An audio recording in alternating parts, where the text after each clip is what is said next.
monde, je suis très contente de vous retrouver aujourd'hui dans une nouvelle vidéo, un nouveau vlog de la semaine. Donc on va un peu traverser cette semaine ensemble et je vais vous parler de mes lectures au fur et à mesure. J'ai pas encore lu aujourd'hui alors qu'il est déjà 20h30, mais je vais m'y mettre maintenant. J'ai pas eu le temps, j'ai eu plein de trucs à faire, mais je vais m'y mettre et je vais commencer l'affaire Alaska Sanders de Joël Dicker. Et j'avais pas envie de toute façon de lire un peu dans le rush. J'ai envie de me poser avec mon bouquin. Donc là, dans quelques minutes, je vais aller promener Kenzo et puis je vais me mettre en pyjama. Mon copain regarde le foot et moi, j'attaque ça et ce sera très bien. Je vous reprends quand j'ai avancé un tout petit peu pour vous faire un premier résumé et vous donner un premier ressenti. Je vous retrouve le lendemain au même endroit, plus ou moins à la même heure. J'ai commencé l'affaire Alaska Sanders de Joël Dicker. J'ai lu un petit peu hier soir, j'ai lu sur ma pause de midi. La magie opère déjà, je suis tellement contente. En fait, ça fait longtemps que j'avais pas eu ce sentiment d'impatience à lire. Et là, c'est vraiment ce que je ressens avec ce roman. J'ai envie de m'y replonger, j'ai envie d'y revenir. Je suis trop contente, honnêtement, ça fonctionne. Joël Dicker, je sais que ça fonctionne toujours sur moi, même si j'ai pas adoré tous les romans qu'il a pu écrire, il y a toujours eu ce côté ultra addictif qui a marché avec moi. Et je retrouve le style qui fait qu'on a envie de tourner les pages, et l'intrigue a l'air pas mal intéressante aussi. C'est vraiment la suite de La vérité sur l'affaire Henri Kébert, parce qu'on va suivre le même personnage, Marcus Goldman, qui était déjà le héros de La vérité sur l'affaire Henri Kébert. Je ne vais rien vous spoiler de ce premier tome, évidemment. Mais donc on suit ce personnage à nouveau. Et il y a de nouveau une histoire d'ancien meurtre. Là, c'est un meurtre qui a eu lieu en 1999, qui va réapparaître. Donc en 1999, il y a une jeune fille qui a été assassinée. On a retrouvé son corps. C'était une jeune fille d'une vingtaine d'années qui bossait dans une pompe à essence. Et voilà, on va retrouver son corps. Et l'enquête, apparemment, n'a pas été menée à son terme à cette époque-là et va ressurgir en 2010 et Marcus Goldman va être impliqué d'une manière ou d'une autre. Je me rappelais pas super bien de l'affaire Henri Kébert. Je me rappelle des grandes lignes, évidemment. Je me rappelle un petit peu de la fin, mais pas des détails. Et pareil, du livre des Baltimore, c'est un peu la même chose. Je me rappelle de la trame, mais ça reste assez flou dans ma tête. Ici on a quelques petits rappels sans que ce soit lourd dans l'intrigue, mais on a des petites phrases du style si le lecteur me connaît déjà, il sait que j'ai telle relation avec tel personnage parce qu'il s'est passé ça. Et en fait en quelques phrases on retombe sur nos pattes et on sait ce qui s'est passé avec ce personnage précédemment. Et ouais, là je vais continuer à lire avant Koh-Lanta parce que Koh-Lanta c'est quand même sacré. Mais franchement, je suis à fond dedans. Par contre, je le lis pas vite, hein, parce que les pages sont bien remplies, c'est assez dense, mais l'intrigue promet. Et moi, j'adore tous ces jeux entre différentes temporalités. Je trouve ça toujours trop chouette. Et ici, on a vraiment ça, parce qu'on a plusieurs histoires en parallèle. Et je trouve que ça amène de la complexité et de la richesse au récit. J'ai pas grand chose à vous dire parce que j'ai été travailler toute la journée, là je viens de rentrer. Et j'ai un peu lu sur ma pause de midi, mais pas de là à vous dire des nouvelles choses, donc j'ai pas d'autres trucs à vous raconter. Ma lecture se poursuit et ça se passe très bien dans l'ensemble. Mais j'ai reçu mon numéro du magazine Lire aujourd'hui, donc en fait le magazine m'avait proposé de recevoir un abonnement annuel et j'avais accepté. Et donc tous les mois je reçois un numéro et le numéro de ce mois-ci c'est sur le cinéma et la littérature. Faut-il trahir pour adapter un livre? Et ce qui m'intéresse aussi, c'est qu'il y a une enquête sur le livre audio. Donc je me demande un peu ce qu'ils vont raconter. Ça m'intéresse pas mal vu que je me suis mise au livre audio il y a pas longtemps. C'est un sujet qui m'interpelle un peu. Et en plus, le grand entretien, c'est Annie Ernaux. C'est une autrice dont j'ai lu qu'un livre pour l'instant. Quand j'étais à l'université, j'ai lu L'événement. Je pense que c'est un livre autobiographique, ou en tout cas en partie autobiographique. Ça va parler d'une jeune femme qui se fait avorter, je pense, dans les années 60. Donc en tout cas quand c'était pas encore légal, et on va suivre cet épisode absolument atroce et traumatisant dans sa vie. Et c'est une lecture qui m'avait vraiment marquée. Et c'est vrai que je me dis souvent qu'il faudrait que je découvre un peu plus Annie Ernaux, parce que c'est quand même une grande figure de la littérature féministe. et je pense qu'elle a plein de livres à son actif qui sont ultra intéressants, donc il faudrait que je me penche un peu plus sur le sujet. Mais voilà, je lirai mon petit magazine quand j'ai un petit peu de temps. Je suis toute seule pour le week-end, mon copain est parti avec des amis dans les Ardennes. D'ailleurs, il vient de m'envoyer une photo qui m'a un peu mis la haine. Ça a l'air plutôt joli où il est. Je mets ça là pour que vous voyez. Ça a l'air plutôt beau. Mais c'est pas grave, je passe le week-end avec mon petit Kenzo. Et je vais essayer de bouquiner parce que honnêtement, avec mon boulot, j'ai quand même vraiment du mal à trouver du temps. Je sais que je vous le dis toutes les semaines, mais je pensais qu'au fur et à mesure des semaines, j'arriverais à trouver un rythme et je n'y arrive pas du tout pour l'instant. Typiquement, hier, j'ai pas lu une ligne parce que j'ai été manger le soir avec mes anciens collègues et c'était hyper cool, mais donc j'ai pas pris le temps de lire avant ou après et enfin après non, après j'ai dormi parce que je travaillais ce matin. Donc voilà, mais là je suis toute seule, donc ce soir, je me replonge dans ma lecture. Je crois que je vais me mettre sur la télé, le petit feu de cheminée de Netflix. Je sais pas pourquoi, ça me motive toujours à lire. Je me dis, ah ben voilà, je me fais 1 heure de lecture en même temps que ça. Donc c'est assez cool. Et demain, à mon avis, je vais lire pas mal aussi. Dimanche, j'ai un truc de prévu, mais demain, j'ai quasiment toute la journée de disponible pour bouquiner. Je me connais. Je sais pertinemment que je vais pas lire toute la journée, je ne sais pas faire ça. J'admire les personnes qui savent faire ça, j'en suis tout bonnement incapable. En fait, moi, je suis une lectrice qui doit tout le temps segmenter sa lecture, même si j'adore le bouquin.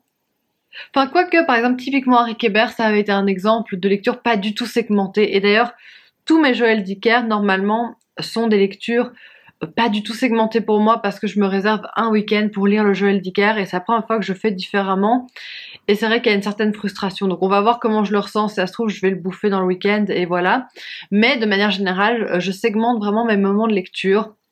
C'est-à-dire que j'aime bien lire 1/2 heure et faire autre chose. Et puis relire un petit peu, refaire autre chose. Et je ne sais pas du tout rester en place pendant 2 heures avec mon livre et lire. Je suis incapable de faire ça. Et parce que il y a toujours un moment où je vais être attirée par faire autre chose, je vais me dire ah ben j'ai envie de regarder un truc à la télé, j'ai envie de regarder une vidéo, j'ai envie d'aller me balader, j'ai envie d'autre chose tout simplement. Donc j'arrive jamais à rester focus hyper longtemps. Là, ce que je vais faire, donc c'est que je vais mettre le petit feu de cheminée sur Netflix. Ceci va partir, je ne peux pas garder mon téléphone à côté de moi. Après, je sais que quand je vais me plonger dans le Joël Dicker, ça va aller tout seul et que je vais pas forcément avoir envie, c'était dur, de regarder mon téléphone. Mais de manière générale, quand je me consacre des sessions lecture comme ça, j'essaye de l'éloigner parce que c'est une drogue, ce truc, c'est pas possible. J'ai tout le temps envie de regarder ce qui se passe, même quand il se passe rien, j'ai envie de regarder ce qui se passe. Parfois même, je me retrouve sur YouTube à regarder des trucs que j'ai même pas envie de regarder, juste comme ça, pour passer le temps. Et c'est chiant parce que c'est vraiment une perte de temps. Et j'aime pas me rendre compte que je perds mon temps à ce point-là, alors que je pourrais faire des trucs plus intéressants et qui m'apporteraient plus. Mais bref, voilà pour le petit programme de ce soir. Je crois que je vais aller me faire déjà une petite tisane. Il est pas encore... En fait, il n'est pas hyper tôt, il est 20h20. Mais comme il fait hyper clair, j'ai l'impression qu'il est super tôt. Mais je vais déjà aller me faire ma petite tisane. Et je vais me poser dans le canapé. Je sais que là, je vais pas lire énormément, je vais lire moins d'1 heure parce que je vais sortir Kenzo, mais je vais essayer de relire un petit peu après. Et il a entendu que je parlais de lui. Je vais vous le montrer, il est trop mignon. Voilà la vue que j'ai pendant que je vous parle, c'est vraiment trop mignon. J'ai terminé mon livre audio Né sous une bonne étoile d'Aurélie Vallogne. Je vous en ai déjà parlé dans les 2 vlogs précédents, mais si vous les avez pas regardés, je vais vous faire un mini résumé de l'histoire. En fait, ça va être l'histoire de Gustave depuis son entrée à l'école primaire et puis durant toute sa scolarité. En fait, on va voir que dès qu'il rentre en primaire, il va avoir de grosses lacunes scolaires parce qu'il a différents troubles de l'apprentissage. Il rentre pas dans ce moule, dans le carcan qu'impose l'école. Il va rencontrer des profs qui vont lui mettre des bâtons dans les roues et qui vont vraiment faire baisser sa confiance en lui. A contrario, il y aura des profs aussi qui vont l'aider, mais voilà, au départ c'est vraiment très compliqué parce que il se sent bête alors qu'il ne l'est pas du tout. C'est un petit garçon super intelligent, mais il est tout le temps aussi en comparaison avec sa grande sœur Joséphine qui est brillante à l'école et qui réussit super bien. Et voilà, le roman va retracer sa vie, grosso modo, sa vie scolaire. On voit un petit peu sa vie de famille aussi parce que il y a toute cette question de est-ce qu'on peut sortir de sa classe sociale? Toutes les questions sociétales sont extrêmement importantes dans le roman. Et bref, c'est un roman que j'ai beaucoup aimé. J'ai trouvé ça super mignon. On sent que Aurélie Valognes veut vraiment montrer son admiration pour les enseignants. Moi, en tant qu'ancienne enseignante, ça m'a beaucoup parlé. Ça m'a beaucoup émue de voir ce petit garçon qui doit aller à l'école, mais vraiment comme s'il allait au combat, et c'est super dur pour lui. Et ouais, je trouve que c'est vraiment fort, c'est vraiment mignon comme tout. Ça restera peut-être pas une lecture hyper marquante pour moi. Parfois, j'ai trouvé ça un peu longuet à certains moments parce que je trouvais que ça tournait un petit peu en rond, mais c'est une lecture que j'ai apprécié faire, c'est une lecture que j'ai aimé découvrir, et puis voilà, Gustave c'est un personnage que j'ai trouvé très très très touchant.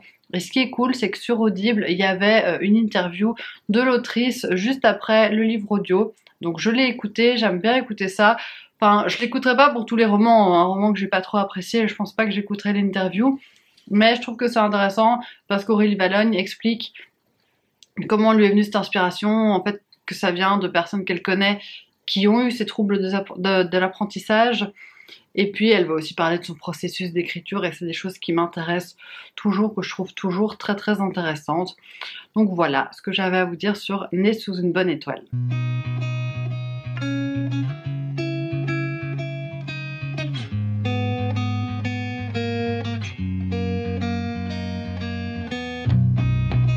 Ça fait quelques jours que je ne vous ai pas parlé parce que, désolée, il y a des enfants qui jouent dehors, parce que dimanche, j'ai été à Malines pour l'anniversaire d'une copine. J'avais jamais été, honnêtement, c'est super chouette comme ville. Le centre est vraiment super mignon, il y a plein de rues piétonnes et plein de beaux bâtiments. Enfin, j'ai vraiment beaucoup aimé. Et en plus, j'ai trouvé les gens super sympas.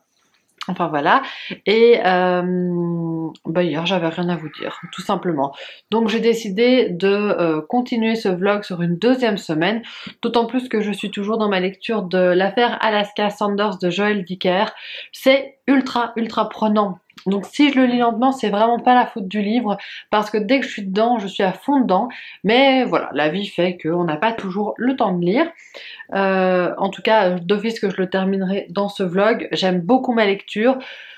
J'ai déjà eu affaire à quelques coquilles, j'ai l'impression que c'est assez courant dans les Joël Dicker. Je suis désolée, les enfants hurlent dehors, mais bref, je vais faire court pour que ça aille quand même. J'ai l'impression que c'est souvent le cas dans les Joël Dicker. Enfin, en fait, là, j'ai vu une faute d'orthographe et un truc à un moment, c'était censé être 2 ans plus tôt parce qu'on est en 2010 et on remontait en 2008 et il était écrit 12 ans plus tôt. Donc j'étais là, ah, attends, j'ai loupé un truc, on est plus tard dans la temporalité. Ça m'a fait revenir en arrière et en fait, non. Et j'ai l'impression que quand il était édité chez De Fallois, il y avait déjà ce genre d'erreur, et maintenant qu'il est chez Rosier Wolf, donc qui est sa propre maison d'édition, c'est de nouveau le cas. Donc ça, c'est un petit peu dommage. Il y a quelques petits éléments un peu tirés par les cheveux pour amener les rebondissements, mais ça marche du tonnerre. C'est typiquement le genre de livre que moi je vous conseille si vous êtes en panne de lecture, si vous avez un peu du mal à lire, ça passe tout seul. Mais par contre, pour lire celui-ci, je vous conseille très vivement d'avoir lu Harry Kéber avant, ainsi que le livre de Baltimore. D'ailleurs, on y fait tout le temps référence. Je me rappelle pas vraiment super bien de tous les éléments de ces deux romans, mais on nous rappelle l'essentiel, et puis même si on n'a plus exactement par exemple la fin en tête, ben on arrive quand même à suivre tout à fait cette enquête-ci, hein, même. Il y a tout le temps des références, donc je pense que si vous aimez Joël Dicker, il vaut mieux lire les choses dans l'ordre, surtout que les 2 premiers sont parus en poche, donc autant commencer par là si vous avez jamais lu l'auteur. Et si vous avez aimé Harry Kéber et le livre de Baltimore, à mon avis avec Alaska Sanders, ça le fera aussi. Mais bref, là je suis plus ou moins à la moitié, donc je vous en reparlerai quand je le termine. Je vous donnerai mon avis final. J'espère que je ne serai pas déçue et j'espère que ça va rester un petit peu dans la même lignée parce que là j'aime beaucoup ce que je lis. Et aussi aujourd'hui c'est l'anniversaire de Kenzo, il a 11 ans et on a une de nos voisines trop mignonne qui lui avait mis des surprises devant la porte parce qu'elle savait que ça allait être l'anniversaire de Kenzo. On lui avait dit en discutant. Et donc elle a mis tous des cadeaux devant la porte, c'était juste trop mignon. Franchement c'est adorable de sa part. Je vous prends pendant que je suis en train de me maquiller parce que j'ai pas beaucoup de temps avant de partir au travail. Le plan est n'importe quoi, j'ai mon nez tout rouge parce que je viens de me moucher et je suis pas maquillée quoi, mais bref on s'en fout. On est jeudi matin, donc vous voyez que ce vlog est quand même bien décousu, mais c'est en fait... parce que je lis pas beaucoup, tout simplement. Pourtant j'adore, hein, j'adore ma lecture. Mais en plus j'ai pas bien dormi cette nuit. Parce que je me remets pas mal en question sur mon contenu sur YouTube. En fait, j'aime toujours tourner des vidéos. Mais je me rends compte que ça fait quelques semaines que mon nombre d'abonnés stagne, ne bouge absolument pas, ça change pas de dizaine, enfin je prends 0 abonnés. Et donc même si j'ai des échanges chouettes sous chaque vidéo, j'avoue qu'il y a un côté un peu frustrant à se dire que je prends quand même du temps à faire des vidéos. Je me mets une certaine forme de stress avec mes vidéos en me disant ah il faut que tu produises du contenu, il faut que tu lises quelque chose, il faut que tu aies des trucs à raconter. Et oui j'ai des chouettes échanges etc. Mais j'ai l'impression que en fait je sais pas ça n'évolue plus. Et ça c'est un côté assez frustrant, assez triste même un petit peu. Parce que c'est du travail qui au final n'a peut-être pas vraiment de sens et n'a peut-être pas vraiment d'impact. En tout cas c'est comme ça que moi je le ressens. Même sur Instagram j'ai plus du tout envie de produire du contenu sur Instagram. Comme je vous dis YouTube j'aime encore hein. Instagram j'ai pas du tout... En fait j'ai toujours eu la flemme de faire des photos Instagram, mais là franchement on atteint un sommet, j'ai plus du tout envie d'en faire pour l'instant, mais ça c'est pas grave. Instagram a toujours été secondaire pour moi. Mais par contre, ouais, sur YouTube, je sens une petite lassitude peut-être de votre part, ce que je peux comprendre. Et donc, je me demande quelle formule adopter. Peut-être une vidéo une semaine sur deux, je sais pas très bien. Ce plan est horrible. Mais en plus, j'ai plus de batterie, je vois. Mais peut-être une vidéo une semaine sur deux, pour moi, me permettre d'un peu plus souffler. Vous, peut-être, vous permettre de mieux suivre les vidéos qui sortent, je ne sais pas. Vous pouvez me dire ça en commentaire. Moi je vais partir au travail et ce soir je vais manger chez mes parents directement après le travail, donc je ne lirai pas et je ne vous parlerai pas. Mais ce week-end je vais essayer de mettre les bouchées doubles. En fait là j'ai appris des bonnes nouvelles, c'est très cool, mais alors je suis déconcentrée sur la lecture et j'arrive pas à me mettre dedans. Dès que je lis un peu je pense à tous les trucs de ma vie privée, même si c'est des trucs positifs, j'aimerais pouvoir me reconcentrer et me replonger dans la lecture. Bref, tout ce blabla peut être un peu décousu de grand matin. Là, je vais partir au travail et je vous reprends très bientôt. On est vendredi, il fait beau, tout va bien, quoi, grosso modo. En plus, j'ai commencé mon week-end avec mon podcast préféré. Je refais de la pub pour ce podcast. 2 heures de perdu, j'adore, ça me fait vraiment trop rire. L'objectif de ce week-end, terminer mon Joël Dicker. Parce que je n'ai rien lu hier. Aujourd'hui, j'ai encore rien lu non plus. Et voilà, on va s'y mettre. Je vais lire un peu ce soir et je vais lire d'office demain et dimanche dans la journée parce que j'ai du temps. Et vous remarquerez que ce bouton est vraiment un invité spécial de ce vlog. On adore, je devrais parler comme ça en fait. Je pense vous avoir déjà dit qu'il y avait des coquilles dans les Joël Dicker. Bon, je vais flouter un peu ce qu'il y a autour pour pas que vous soyez spoilés. Mais regardez cette phrase. Je dois vous avouer pourquoi est-ce lancé dans cette enquête. À mon avis, c'est pourquoi je me suis lancée dans cette enquête, mais il y a des mots qui ont un peu disparu là. Je pense que depuis le début du livre, ça doit être la 3e coquille, un truc comme ça, c'est pas dramatique. C'est juste que quand tu payes ton livre 23 € ou quelque chose comme ça, t'as envie que ce soit bien, et en fait là, tu sens qu'il y a des petites phrases, des petites choses qui auraient pu être davantage corrigées, qui sont passées à la trappe, et qui pourtant sautent tout de suite aux yeux quand on lit le bouquin. Donc c'est un petit peu dommage.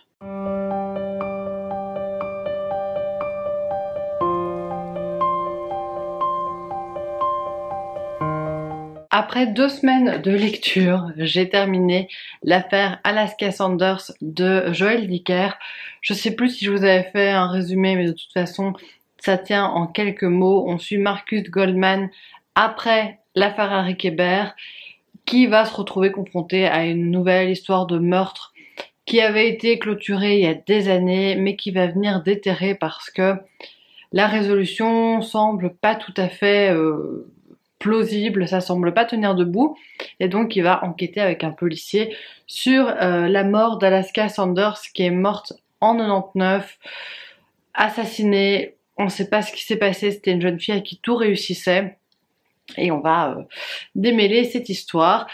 C'est vraiment une suite à Harry Kéber et au livre des Baltimore. Je me rappelais plus de tous les détails, mais je vous conseille très vivement d'avoir lu ces 2 livres avant, parce que sinon ça va vous gâcher une partie du plaisir, parce que on prend vraiment en compte le fait que le lecteur ait lu Harry Kéber et le livre des Baltimore.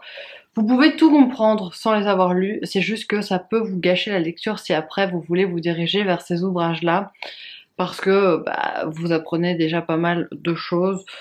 Ouais, sur les 2, j'allais dire surtout sur Harry Kéber, mais même le livre des Baltimore, vous apprenez quand même pas mal de choses déjà. Donc je vous conseillerais de lire la trilogie dans l'ordre de parution, ça me paraît le plus logique. C'est pas le meilleur Joël Dicker pour moi, c'est pas au niveau pour moi d'un Harry Kéber ou du livre des Baltimore, parce que ça, c'est des lectures qui m'avaient chamboulé, qui m'avaient renversé, que vraiment j'avais adoré en tout point. Surtout, je crois, le livre de Baltimore. Je pense que j'ai encore préféré Harry Kéber, mais Harry Kéber, c'était la surprise. C'était l'inattendu. Ma maman avait lu ce livre, et puis je crois que mes 2 sœurs l'avaient lu, je l'ai lu. Et là, c'était, mais waouh, qu'est-ce que j'ai entre les mains. Ici, j'avais pas cet aspect-là.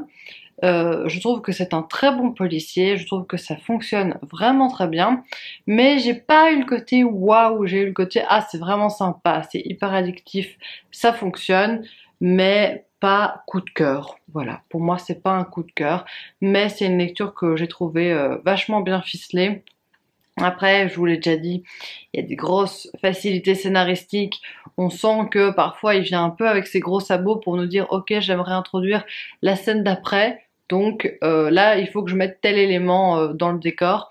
Et ça, parfois, ça m'a un peu gênée, parce que je trouve que c'est un petit peu facile par moment, mais quand même la résolution est là, elle est surprenante, je m'y attendais pas. Et puis, il y a ce truc où vous avez envie d'enchaîner les chapitres.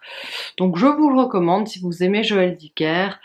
Ça fonctionne, et si vraiment c'est votre style de livre, je pense que ça devrait vous plaire. En tout cas, j'ai passé un vraiment bon moment avec ce roman, et c'est pas parce que je l'ai lu en 2 semaines que c'était pas bien, c'est juste que, comme je vous l'ai déjà dit, hein, j'avais la tête à d'autres choses, donc la lecture n'était pas prioritaire pour moi. Pour terminer ce vlog, je vais déballer un petit colis que j'ai reçu aujourd'hui, qui vient de chez Slatkin. Je vais ouvrir et puis je reviens. Ah, mais qui vient pas du tout de chez Slatkin. Ah, je crois que la poste a collé peut-être 2 colis ensemble. Parce que, ouais, il y a un Calman Levy et un Slatkin. Je ne sais pas trop ce qui s'est passé. En tout cas, là, j'ai le Calman Levy, que je suis très contente d'avoir reçu. C'est L'Antre des Louves d'Elodie Harper. C'est un des seuls services presse que j'ai demandé ces derniers temps. L'autre de Slatkin que j'ai reçu là, je l'ai pas demandé, mais L'Entrée des Louves, je l'avais demandé. Ça se passe à Pompéi en 74 avant notre ère, et je pense qu'on va suivre une jeune prostituée, c'est ça je crois. Voilà, ça va être une histoire un peu de femme au cœur de Pompéi, et je pense que ça va être hyper intéressant, et on va suivre en particulier les prostituées. Donc ça me tente bien. J'ai eu... Ah oui, il y avait une chasse au bracelet d'or. Je sais que Laura's Readings a gagné un bracelet d'or avec L'Antre des Louves, mais moi on me dit que malheureusement je ne l'ai pas eu. Mais j'ai un petit ruban pour compenser, et c'est déjà très chouette, franchement c'est gentil de leur part. Et alors je vais ouvrir mon colis Slatkin. Alors j'ai reçu Talayuna de Charles Aubert. Je connais pas du tout. Apparemment, ça parle d'un écrivain à succès qui va partir à la découverte de son père sur une île mystérieuse. Il va rencontrer une femme. Pourquoi pas, honnêtement. Ça peut être sympa. Et j'ai reçu un petit marque-page avec. Donc ça, c'est toujours chouette. Et il sort le 12 mai. Alors ici, on me dit en quelques mots que c'est dans la veine du nature writing, que c'est un roman poétique et puissant, une quête identitaire, retour aux sources, reconnexion avec la nature et un polar doux. Pourquoi pas? Donc voilà les deux bouquins que j'ai reçus aujourd'hui et je remercie bien sûr les maisons d'édition qui ont bien voulu me faire confiance et m'envoyer les livres. Et c'est sur ces bonnes paroles que je vais terminer ce vlog. J'espère vraiment qu'il vous aura plu, que ça vous aura intéressé malgré que je n'ai lu qu'un seul livre. C'est vrai que c'est pas l'idéal pour un vlog, pour une vidéo de manière générale. C'est pas passionnant pour vous. J'ai pas eu grand chose à vous raconter. Mais ça fait partie des aléas de la vie. Mais comme je vous dis, je me remets beaucoup en question sur le contenu que je propose sur YouTube, sur qu'est-ce que je dois continuer à partager ou pas partager. Est-ce que ça a vraiment un sens de faire ça? Voilà, moi j'aime toujours le faire, mais il y a quand même des facteurs environnants qui me font dire est-ce que je dois vraiment continuer ou en tout cas continuer à ce rythme. Je vais peut-être passer d'office à un rythme d'une vidéo toutes les 2 semaines, comme ce qui s'est passé là maintenant. Vous n'avez pas eu de vidéo avant celle-ci depuis 2 semaines. Je vais peut-être passer plutôt à un rythme comme ça. Je sais pas, je suis dans le flou, mais en tout cas, voilà, je vous retrouverai bientôt dans une nouvelle vidéo. Je vais pas partir comme ça, ne vous inquiétez pas. À mon avis, je recommence à tourner un vlog demain, mais c'est juste que maintenant, je vais faire les choses tranquilles et je vais essayer de profiter de ce moment de partage que j'aime beaucoup entre vous et moi. Et j'espère que ça portera ses fruits, j'espère que ça intéressera certains d'entre vous. Mais donc voilà, je vais essayer de rester positif pour la fin de cette vidéo. Merci beaucoup de m'avoir suivi dans cette vidéo, j'espère que ça vous aura plu. Et moi je vous dis à très bientôt. Gros bisous.